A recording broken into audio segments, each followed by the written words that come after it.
Hello, all of the friends of the Nordic Business Ethics Initiative.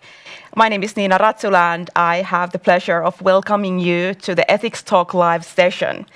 And we are hosting today's session once again together with our partners, DLA Piper and my speaker. And today's topic is my favorite one, so we're going to talk about codes of conduct. So code of conduct is really the core element of a compliance program, basically in every organization.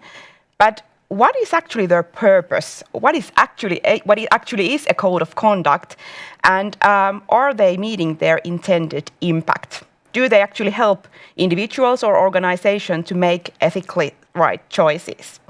This is the questions we're going to talk about today with our guests, and we're going to reflect the findings of the Nordic Business Ethics Initiative surveys, and also we're going to use the learnings that we're going to have by having a fruitful conversation with the group of experts in the field. So I'm very happy to introduce the guests for today's event. So first of all, we have here in the studio with me in Helsinki, Markus Oksanen. So Markus is the partner at the DLA Piper, who practices in general business law with an emphasis on commercial contracts, mergers and acquisitions, and venture capital investments. Welcome, Markus. Thank you, and thank you for invitation to this wonderful studio. Yes, great to have you here. And then we are going a bit further from Helsinki. So we have here online two guests. So firstly, we have here Klaus Moosmayer.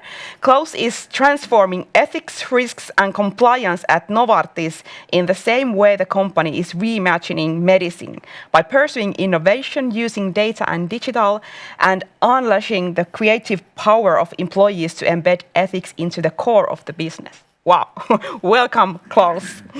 And then last but not least, we have here Shirley. So Mary is currently the global head of compliance at Masimo, a medtech and audio company. And Mary has also co-founded the Great Women in Compliance podcast, and she's also an author of a book. Mary, great to have you here as well. So I think we are ready to kick off the conversation, and first I would like to start by having discussing on the awareness of code of conduct. So we know that when things go wrong, companies are put under a lot of pressure to make sure that they've actually learned their lessons, so they demonstrate their corrective action taken, which typically includes refining their code of conduct and doing a lot of launch events and e-learnings and enhancing their policies. But is it as simply as that? So if we think that many companies actually report on their code of conduct training completion rates as a way to measure and show that their compliance program is effective. But is this the right way to actually say that, yes, we do have an effective code of conduct? So what are your reflections on this one? Markus, would you like to start? Yeah, I think we have a kind of a real challenge of how to measure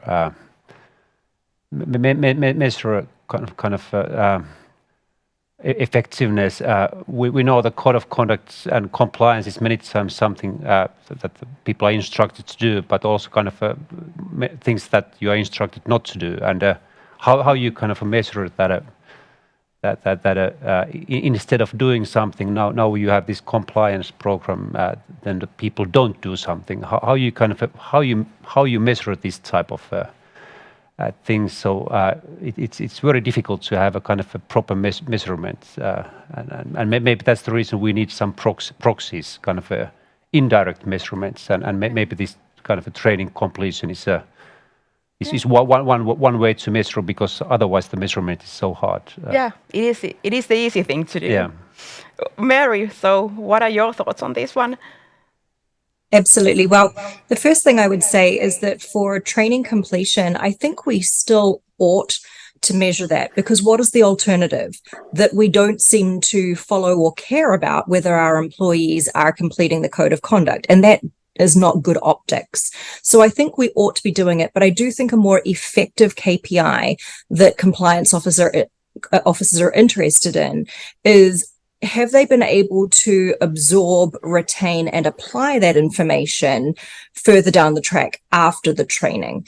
And so a way in which I suggest that organizations are able to test for this is to take learning objectives from your training courses from, say, the last year, and then apply them in your compliance week activities. So things like your quiz games, like Jeopardy games are quite popular, for example, and incorporate the learning objectives in there, where colleagues are expecting a fun environment. They don't feel like they're being examined or assessed, but it's a great gap analysis for compliance officers to note down which of the answers they're getting correct, which topics do they have a mastery of, and that helps inform your training and communications plan for the year ahead.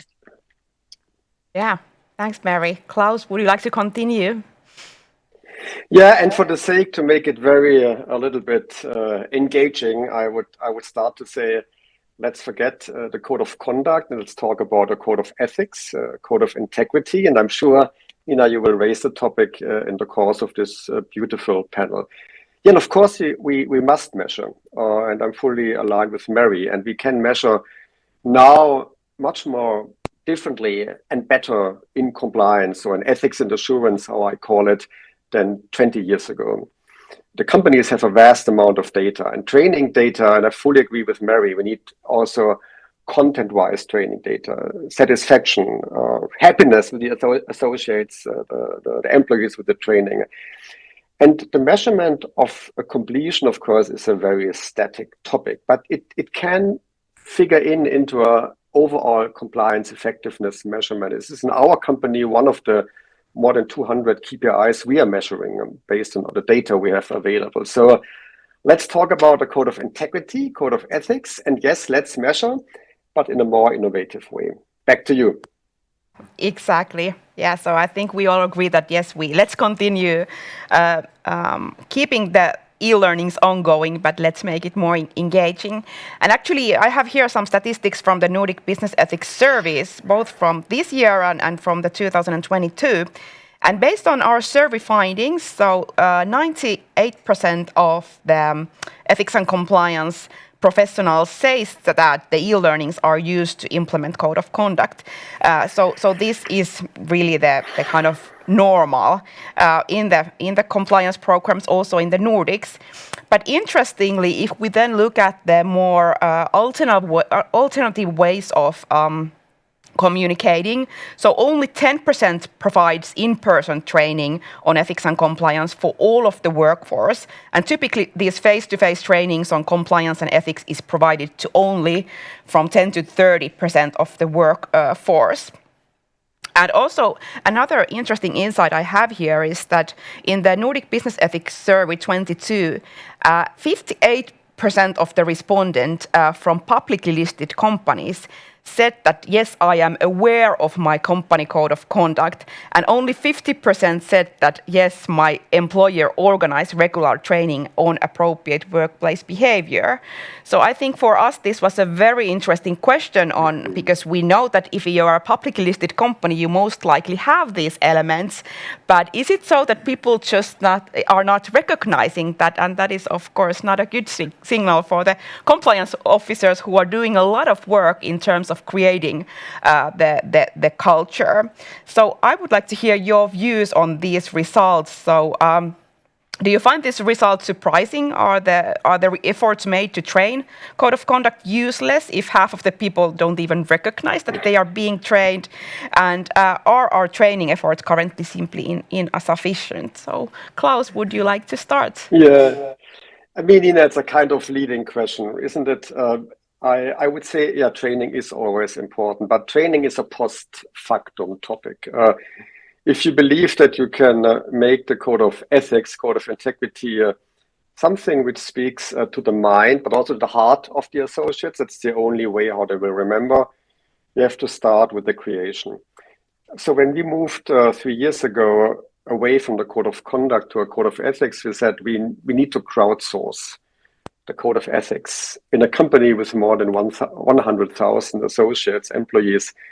It's a massive undertaking, but the new media and the new platforms can help. So I would say the only way to make a code of ethics meaningful is to involve the employees of the company in the creation. And you can do this. You can do this. The means, the possibilities are there.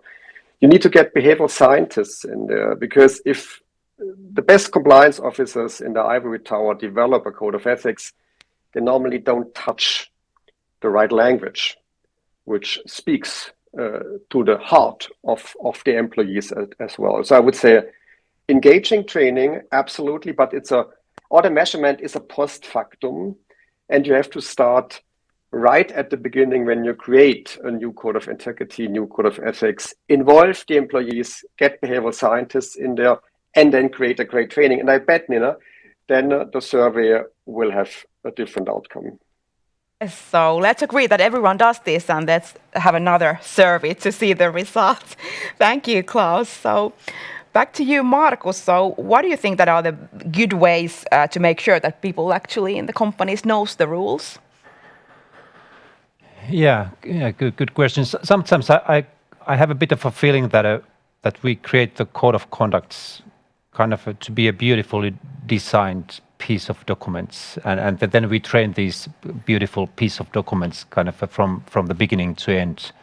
But we all know that these code of conducts, they're kind of umbrella of very different type of instructions to very different type of processes in the company. And I'm a bit kind of a tech guy. I think it would be optimal if we could kind of produce the information to the people just kind of in the right time when they are to those people in those processes who are kind of doing a decision or doing something, that they could be kind of provided the useful information just in that time, kind of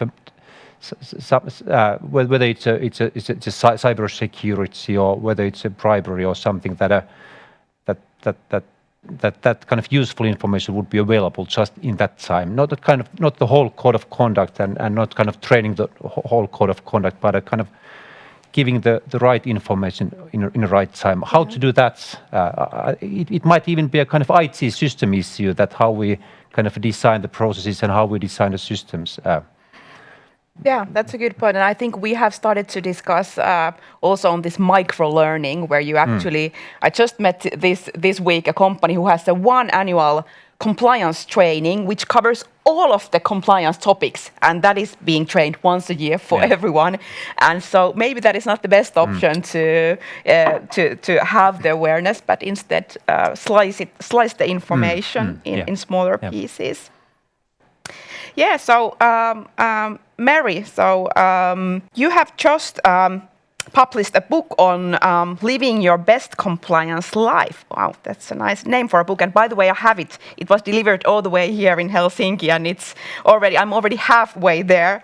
But what would be your suggestions to enhance the way how code of conduct is currently trained to employees?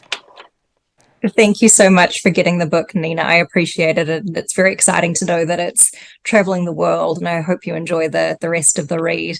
I really agree with what Klaus and Markus have said. So when it comes to Markus's idea of what I call just-in-time training, there are ways in which we can engage our tactics to be more of an ongoing versus that kind of old school annual training that you mentioned, Niina.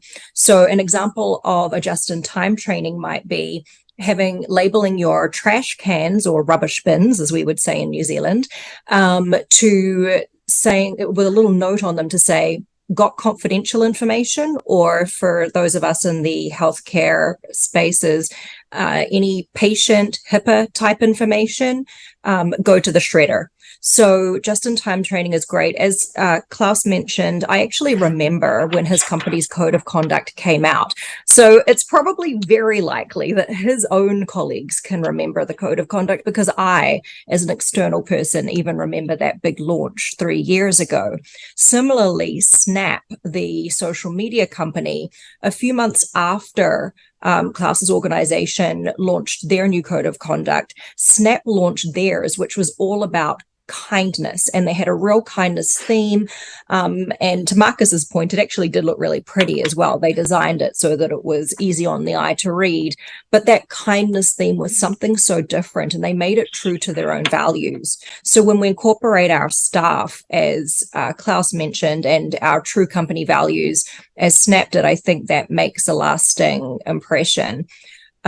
There's another book in the compliance space called Raise Your Game, Not Your Voice. And when one of the authors signed my book, she wrote 7 times 7 ways on the front of it. And that was to get across the point of, when we want to do messaging, it's not enough to just communicate something once for it to stick. We ought to be aspiring to saying something 7 times and communicating it in 7 different ways.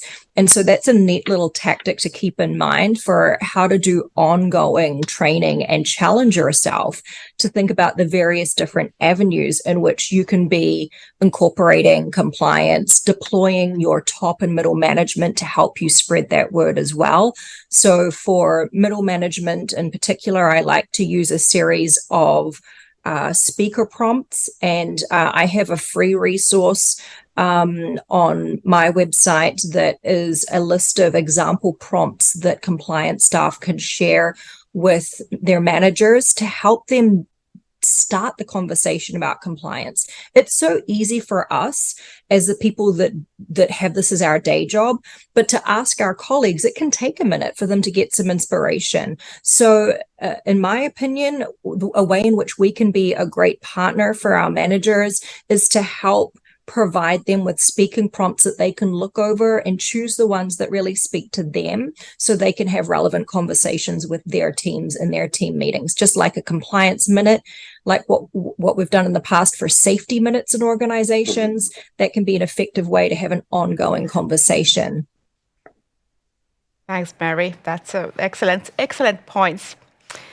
But yes, so now we've Niina, discussed. Yeah, of course. Can I comment on Markus' point just for a minute, because this resonated very, very much with me about this instant advice, and maybe the responsible use of artificial intelligence will help us even more. I mean, when we designed and launched the code, we embedded the code into an ethics platform where the employees can go to mirror their biases in a dilemma situation. And then they will not get an answer, of course, by the tool, but they can mirror their dilemma and then can reach out, and the tool provides a direct contact to an in-person of the ethics, risk and compliance department. And as Mary said, they have availability in the system, proposes this to them of these moments of potential further solutions and tools. I think there's a huge opportunity. I think Markus made a really great point technically for this instant support, what we, I think, all looking for. Great point, Markus. Yeah, thank you. So we are waiting for the perfect solution to have this one. But yeah, so now that we've discussed about the kind of training and awareness part, so I want to go into the more uncomfortable zone. So let's talk a little bit about the compromising code of conduct. And once again, I have here a lot of numbers from the NBE surveys.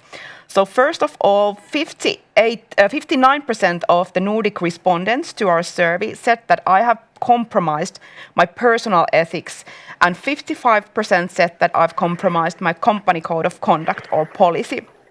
And when looking at the leaders, actually top managers and line managers are the ones making most often compromises on company code of conducts.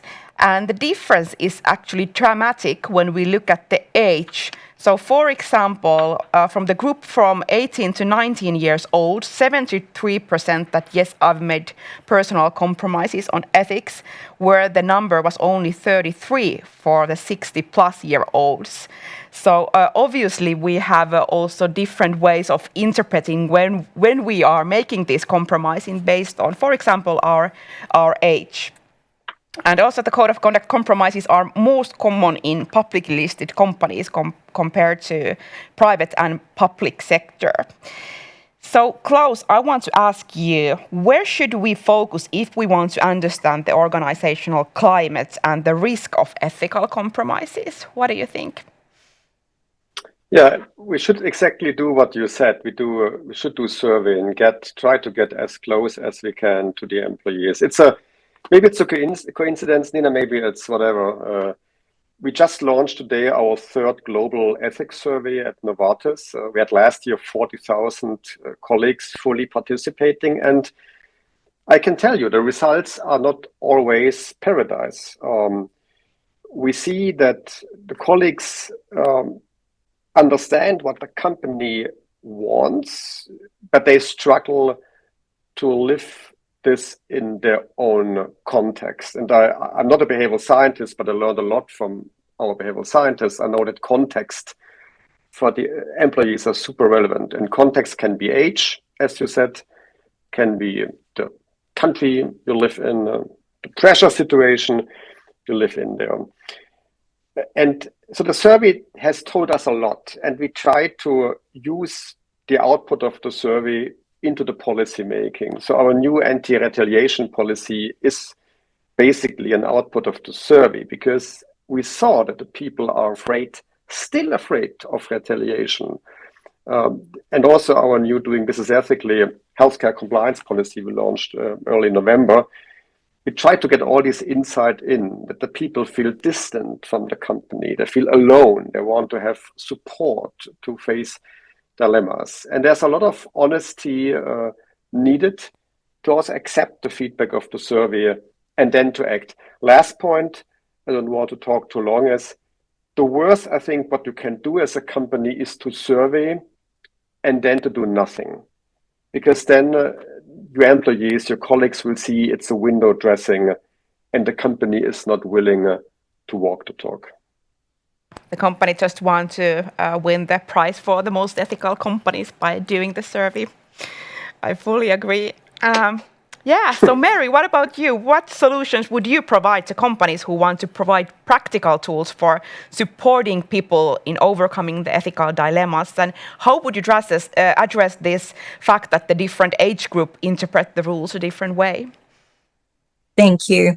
And I'll just continue on from Klaus's point. I think it's so important to close the loop when we seek feedback and when someone provides it to us in an unsolicited way.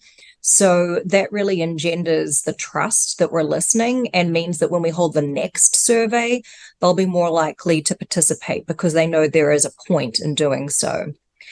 In terms of compromising your values, a study was done by CEB, which is now Gartner, into cultures of integrity.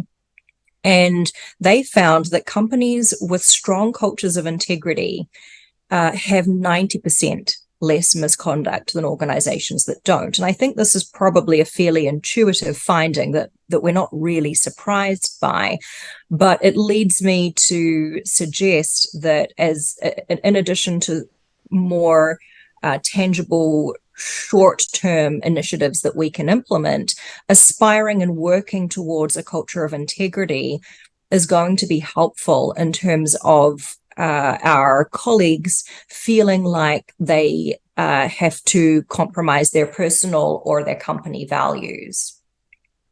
In terms of a specific tactic that I've seen before, Medtronic has held what they've called integrity circles, which is where they bring together colleagues in the business to talk about ethics and compliance matters. And I think for a topic like this, simply the topic of compromising values, that certainly warrants an integrity circle discussion for colleagues to discuss together and bring together all types of demographics to the discussion so that people can hear from others what they're experiencing, how they're feeling, and how their background contributes to some of the decision making that they make. I believe in the effect of role modeling, so that when we bring together people who are more inclined to break the rules, and they're placed next to people who are less inclined to break the rules, I think that reflects positively and influences positively the others in the room. So I would suggest bringing folks together, and also compliance partnering, if you have it, with your DE&I professional in the organization, because we're seeing differences in different demographics and backgrounds, and seeing how you might be able to work together and leverage the specialist expertise of your DE&I and B colleagues. Thank you for the great suggestions. So, Markus, my question to you is that how do you think that company management can prevent creating a culture where people actually feel pressured to act unethically despite of having this beautiful code of conduct? Yeah, I'm working quite a lot with kind of growth companies which are challengers in the markets. They have to kind of find a way to win the market. They have to be a kind of innovative, do things a bit different way, kind of pushing a bit kind of boundaries of even the boundaries of compliance. Because otherwise you don't get forward. And I think what is interesting in that question is that how you kind of combine or find a balance of a culture where people kind of have a feeling that they are supported, and it's fine to challenge the kind of the business decisions by having this type of kind of ethical or compliance arguments, that it's fine and it's kind of supported. But also kind of support those people in the company who have new ideas, how we should approach the clients, or how we should make marketing, and even kind of finding a bit innovative ways, and even kind of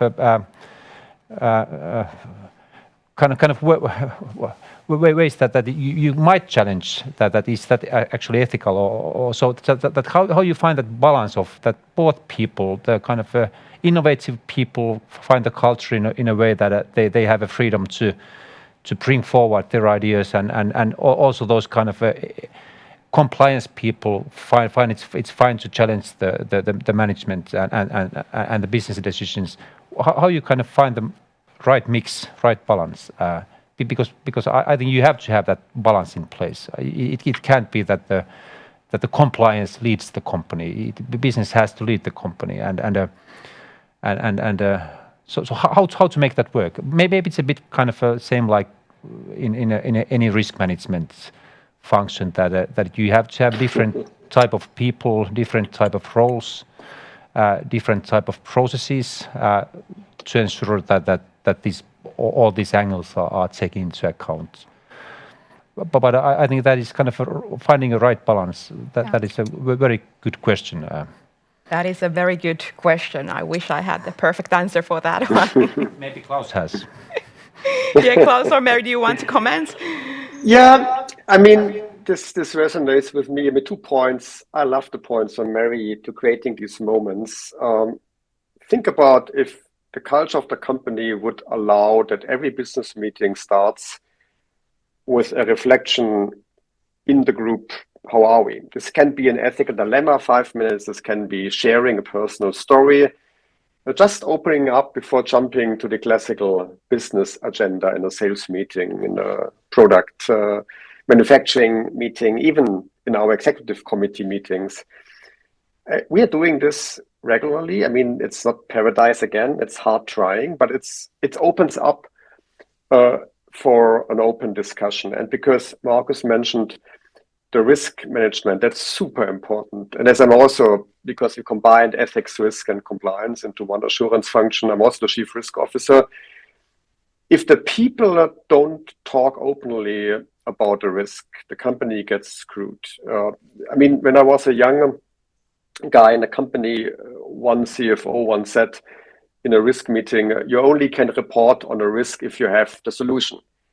This kills immediately the whole risk discussion. So you have to create this openness, and that's a long way. I mean, you don't change culture. We all know this. Although companies sometimes pretend to do it fast, but it's a long way. But to create these moments, as Mary said, have an open risk discussion. This can help, I truly believe. Great points. Anything to add from Mary?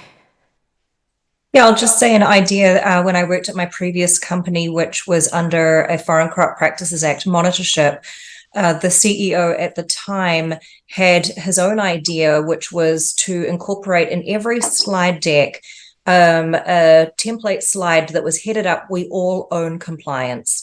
And every manager in the organization, every person presenting on a topic, it didn't have to be compliance, it was any presentation, had to include this slide deck. And so that was a great initiative because there was immediate tone from the top. So our colleagues embraced that, I believe, so much faster than an initiative that we push out from compliance.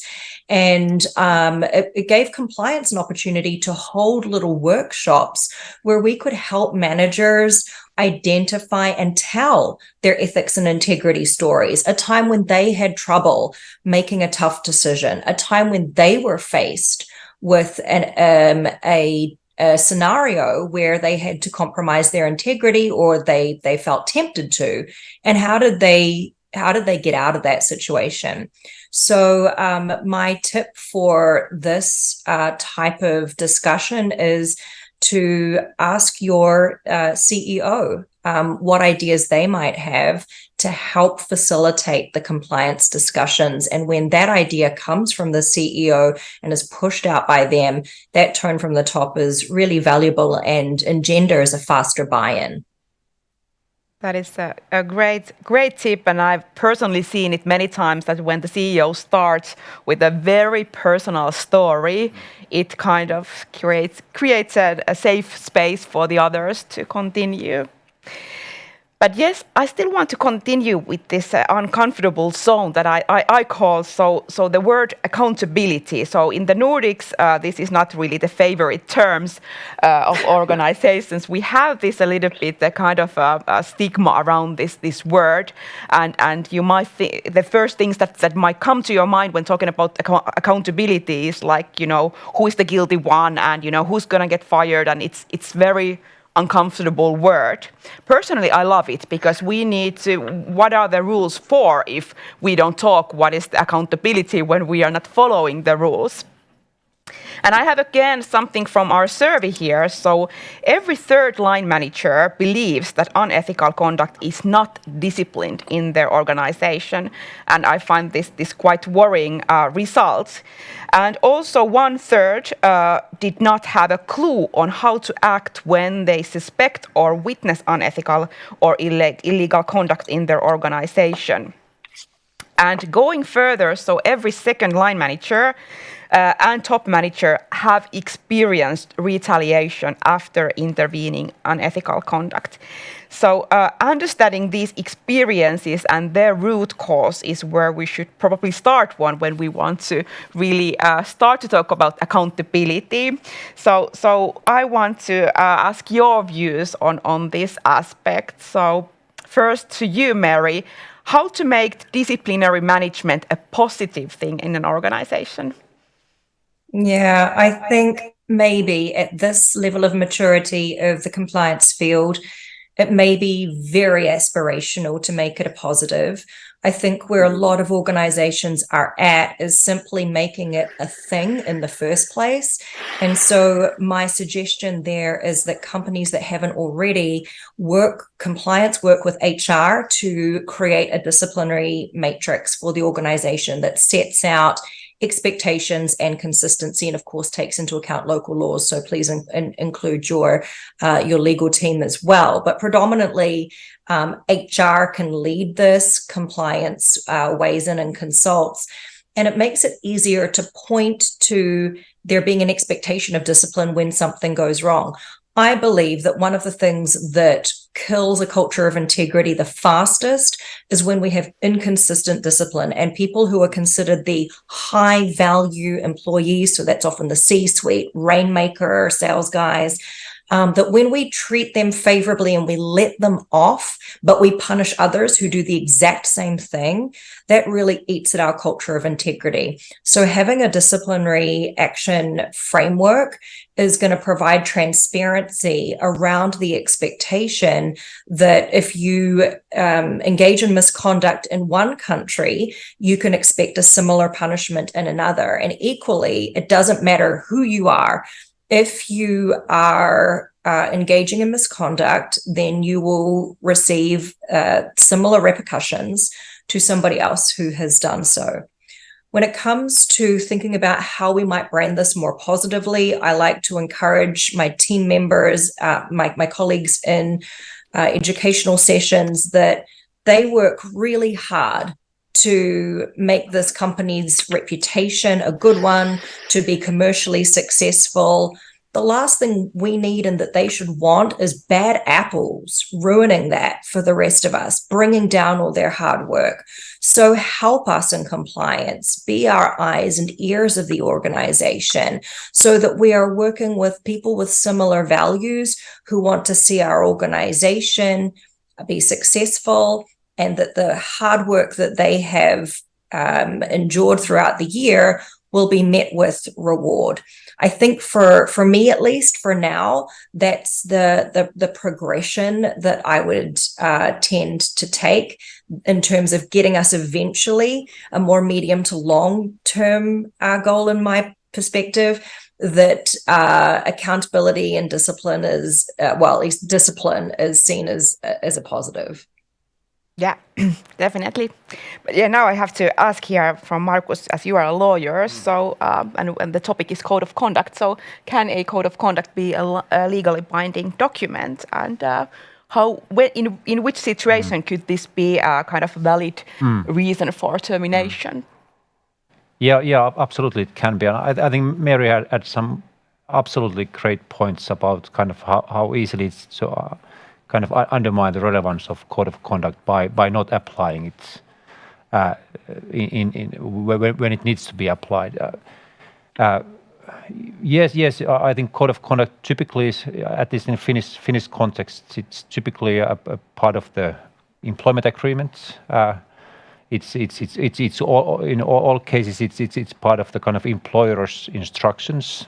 So yes, it is part of the employment relationship, and breaching the code of conduct is breaching the obligations of an employee. Of course, there is so kind of that's a kind of so broad umbrella. There are so different type of stuff under that code of conduct. You need to comply with the local rules, laws.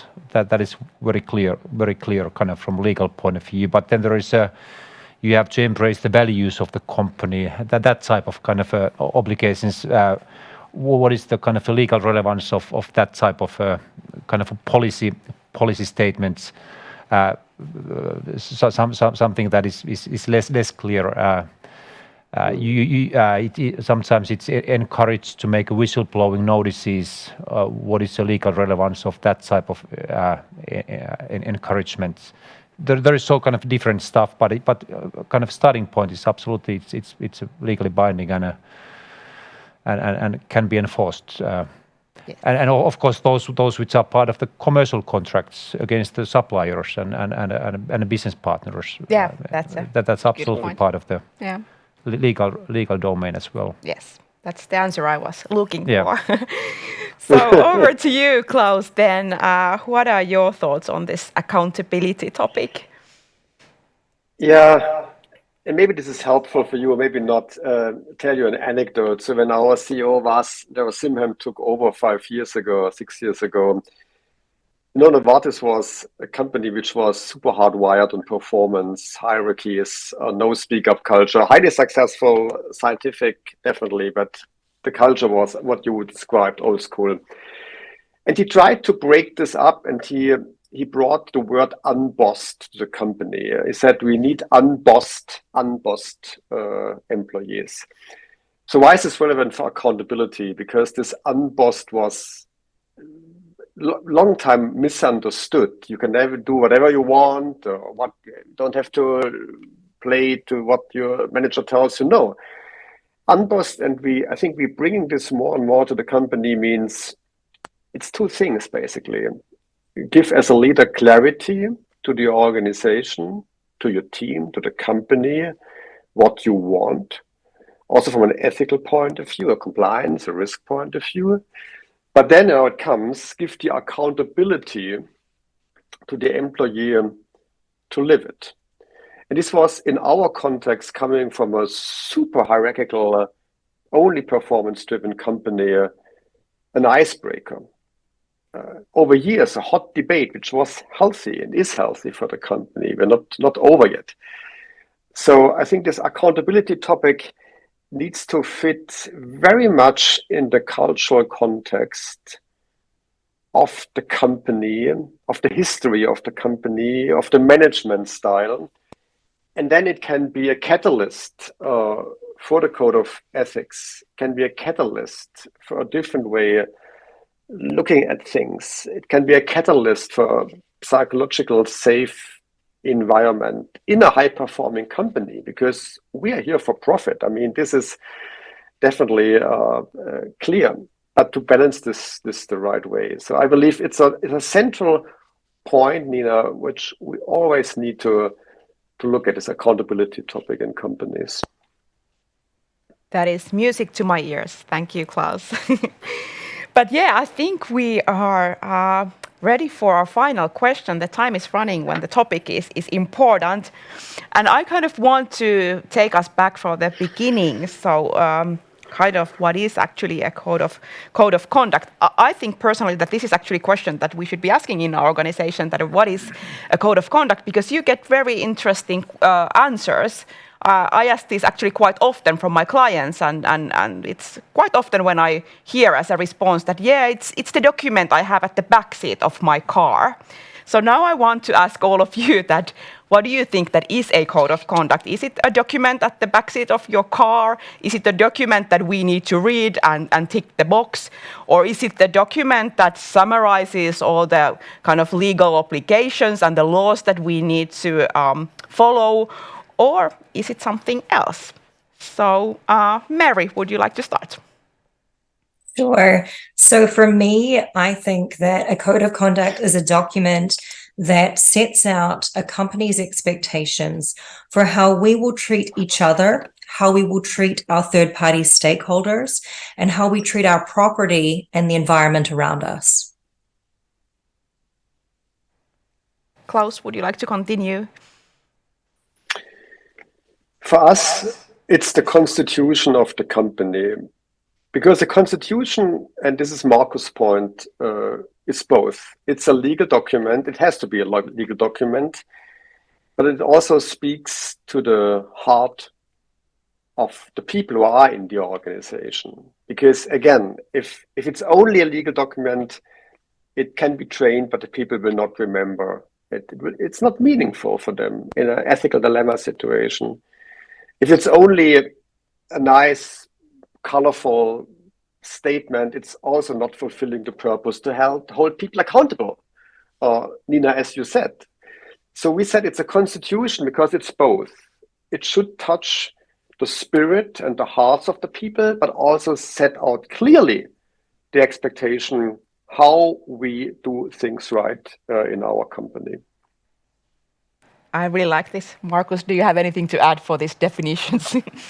No, especially not after this Klaus's poetry description, but I think it's kind of some kind of a guide of good corporate citizenship. It kind of implements or interprets the kind of legal and compliance and ethical requirements to the kind of the language of employees and to the language of contractual partners. It's what it means to be and act in a corporate environment. Kind of it's a guide or interpretation. But ask Klaus to put it in a poetry way.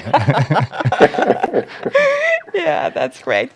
But yes, so now I think it's really time for the final question. So I would just like to ask all of you to share like the one key takeaway. What would you like to share to the ethics and compliance community on the topic of a code of conduct? Mary, would you like to start? Sure. So our code of conduct should be a document that is mentioned frequently in discussions. Don't make it a once a year thing, make it an ongoing discussion. Klaus? I would say to the compliance colleagues, make it a fun project. That's for every compliance or ethics, risk and compliance organization, a pivotal moment in the company to support a cultural change. Because when you redo your code of conduct, your code of ethics, you normally do it for a reason. So it's a fun project. It's often a once in your professional lifetime possibility, and take all the fun, get the people involved, and make it meaningful for you as professionals, for our community, and for everyone in your organization. Thank you. I try to remember what Klaus is saying and put it in my heart, because I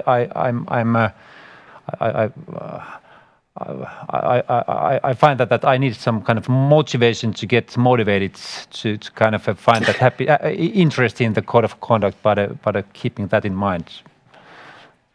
Yeah, so we are already engaging each other.